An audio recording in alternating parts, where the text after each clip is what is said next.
पैसा बोदार खाली निखीसा कर का मालकी जुगाड़ क्यों था इधर लगी पे मथा तो के खर्ची करायूं कर का मेहरबानी या बीबी फोन आया खा बरी फोन तो ना है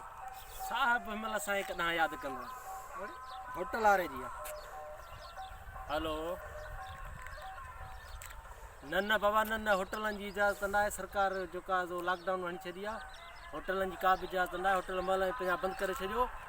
दबंग ऐसे छो जो का जो इंचार्ज पुगवा बंद कयो बाबा हरशे बंद करायो था हाँ तो ये कर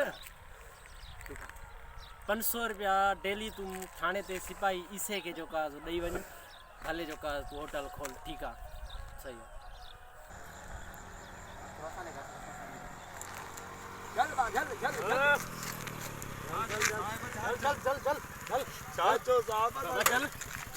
बिना हेलमेट जे खणी जो का गाड़ी के पट्टी तो दिस न तो बार बीमार आ अस्पताल में पिटी करे हम इमरजेंसी लॉकडाउन लगा पर खाले ने तो को थाने ते का रिपोर्ट कराई थी का हुकूमत आके चो जो है गाड़ी थाने ते करायो थाने ते विंदी गाड़ी थाने ते नी बाबा गाड़ी थाने ते चोथी वने बाबा हेलमेट को नहीं को गाड़ी थाने ते बुद्ध गाल ता हेलमेट आए असा कानून से तो गलाई अरे कानून बाबा इमरजेंसी निकरी पे दवा बाबा हेलमेट कागज देखा गाड़ी कागज देखा कागर कोन के कार्ड आए अरे कार्ड ना कार्य करना दी ता के कार्ड खपे नहीं मुझे सुना से मैं फलालो पैसा खाली निखीसा न इनके हेलमेट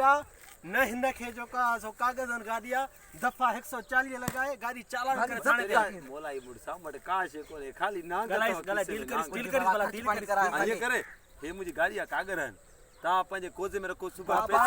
पैसा डील कर असा ते जगते छाव को ता जा को नो करो हक हुकूमत असानी पगार कटी दिया बाबा मथा ईटे लगी पिया खीसा साजा खाली लगा पिया कुछ रे खीसे में विच बाबा कुछ खीसे में विच रे सफा न था ठीक हाल बाबा हल अगते हेलमेट पाए अब कागज कागज हेलमेट कर ले तो जब्त करा जरूरी आ जो का हल बाबा चलो ये तो बाहर चाक ना टक्कर में निकल हल त सार को बियो को तारे हल